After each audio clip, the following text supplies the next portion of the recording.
In today's really modern, up-to-date 19th century internet show, we're going to teach you how to cook on a wood-burning range.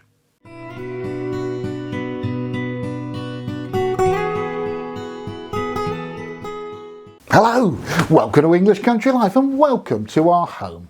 My name's Hugh and together with the fantastic Fiona, we live on this small holding here in rural Lincolnshire. And right through the autumn, winter and spring, this and Essie Ironheart does all our cooking and all our heating for us today.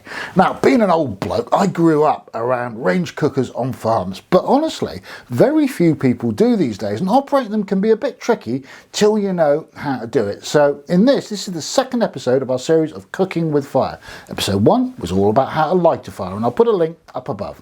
This episode is how to operate a cooker indoors using that fire to provide both heat and cooking. So let's look at the major parts then of the cooker. Let's start with the firebox, that's the important point. So in there, you just light a fire, the same as we covered in the previous episode.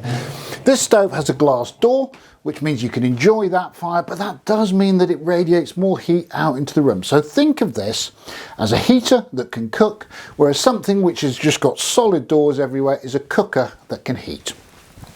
The heat comes up, and it heats under these two covers. There's a big hot plate and you can fit multiple pans on that, not just two.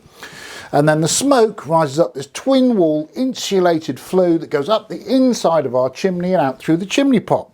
The bottom, there's an area for ash and there's a little metal thing that catches the ash as it falls through the grate. On the other side, we've got an oven. And it's a big oven, although it doesn't always appear big when you open the door because it's narrow end on and goes back quite a long way. And below that is a clean out trap so we can clean out any sooting up from the inside of the cooker. Now, when we talked about fire, we said there are three major elements: the fuel, the heat and the air. And one of the major controls to run a stove like this is by controlling the air. So let's look at how you do that. There are 4 air controls on the Essie and I'm going to go through them quickly and explain what they do. At the very bottom there's a sliding control that lets air in underneath the grate. And remember, when we did our fire lighting demo we showed how injecting air into a fire really gets it going and burning hot. That's what this one is for. Next one up, there's an air intake at the top of the firebox and lets air into the top of the firebox. What does that do? Well, air let into the top of the firebox will then come down the front here, go in under the grate and back up through in a spiralling motion. And what that will do is keep the glass clear of soot because it's basically what they call an air wash.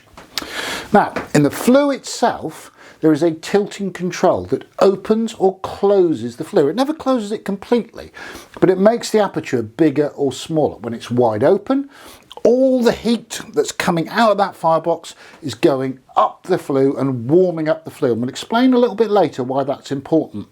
When you close it down, the heat is held within the Essie and it's heating up the Essie itself. The fourth control is a slider. And what that does is in the outer position, any heat, any gases, any smoke that are coming off the firebox will move straight up the flue. When it's in the closed position, all the heat and the hot burning gases that come off the fire are directed around the oven, heating up the oven and then allowed up the flue. And those are the 4 controls. Right, quick tip, and this applies to all wood burners. Before we actually start piling fuel into this, we're going to burn some small, very dry kindling. And that's because it's a cold day. So my flue is full of cold, dense, heavy air, and it's kind of plugging the flue. And if I pile a lot of fuel in there that's giving off smoke, that smoke won't get up past what we call the cold cap, that dense plug of cold air, and it'll blow back into the room. So we're going to burn off just some small stuff to start with. It'll burn almost smoke-free. That'll warm up the flue. It'll get the flue drawing air through the air vents at the bottom and prevent smoke coming back into the room. So let's do that.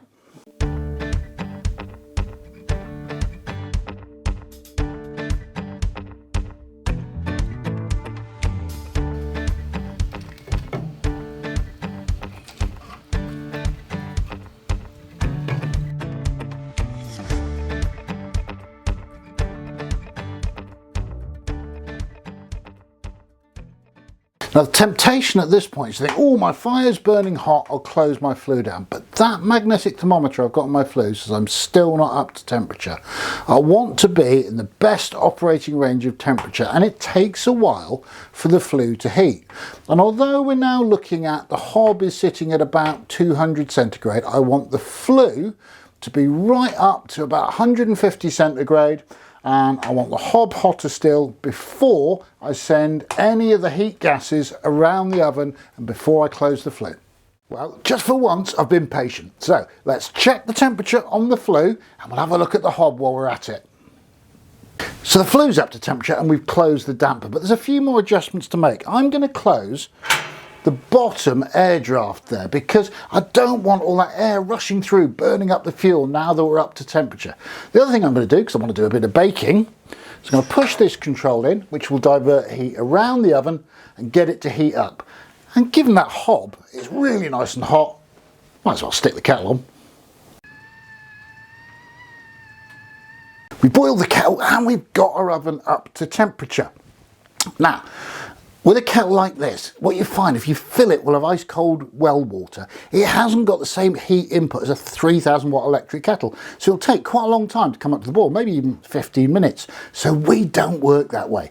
When we've used any hot water out of the kettle, we'll refill it and perch it on an edge of the stove, which won't get it to boil, but it'll pre-warm the water inside, and then moving it onto the hot hob just for a few minutes will bring it up to the boil. But if you read an old book about come in, the kettle's just boiled, if it hadn't and you were filling it from cold, you could be waiting 20 minutes just for a cup of tea.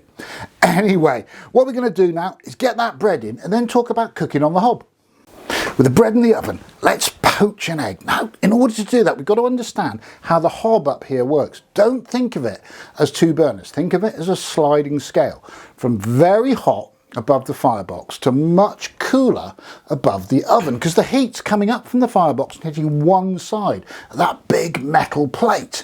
So we can bring our water for poached eggs to the boil on the hot area and then move it across to the point where it's just simmering. And that's much like turning the gas up and down on a traditional hob. But of course you've got that other advantages, that you've got one big flat metal cooking surface. So you can do your toast directly on the hob. You can even fry bacon on it. Right, scramble me poached eggs, and it's time to turn around the bread. Why? Well, heat is coming up from this firebox and then it is going around the oven like this, coming up the other side and then going up the flue. Now there's a lot of thermal mass in an Essie which evens that heat out, but the hottest part of the gas always hits this side of the oven first, so this side of the oven is going to be slightly hotter. So it makes a lot of sense to turn your food around occasionally or halfway through cooking to even out that cooking properly when you're using a wood burning range. There's always an unevenness in the oven temperature. Something else worth pointing out is you may look to that firebox and think it's nearly gone out, but it hasn't. Go back to what we said about how to light a fire in the earlier video, and we mentioned that coals are burning at 600 centigrade, whereas flames are burning at 300 centigrade. So a firebox that's full of flames may look hot, a firebox that's full of coals really is hot.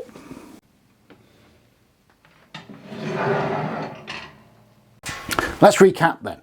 When you want to light your stove, open both of the airflows right up, start with very small kindling, work your way up.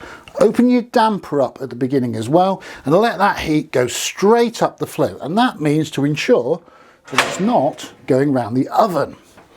Once your flue's up to temperature, you can close the damper and then regulate the rate of burn using the air intake bottom and top, and if you want to, you can divert heat around your oven. But remember, your oven's always going to be hotter on the firebox side, so turn your food around occasionally. When it comes to the hob, again, the hob over the firebox is always going to be the hotter one. So slide your food from left to right to regulate the amount of temperature that's going into a pan, and pre-warm your kettle so you can get a quick brew when you need one. And really, that's it. But of course, you've got to remember that getting this up to temperature can take an hour if it's very, very cold out and everything's cooled down, including your flue. So you light your range in the morning and you keep it available for whenever you want to cook, and it keeps the house lovely and toasty warm. And in the old days, the kitchen maids had to get up an hour early to light the range in the kitchen in order to make sure that it was available to everyone. Right. That's the version for today. If you've enjoyed today's video, can you spare us 5 seconds? Give us a thumbs up down below. If you'd like to see more on cooking with a wood burning range, whether that's specific recipes or how to clean it out and maintain it, then let us know in the comments. Or maybe you'd prefer to see outdoor cooking on fire. We could cover that too.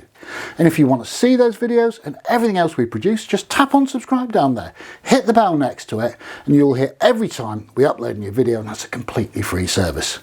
For today, thanks for joining us. Come back and see us soon. Take care.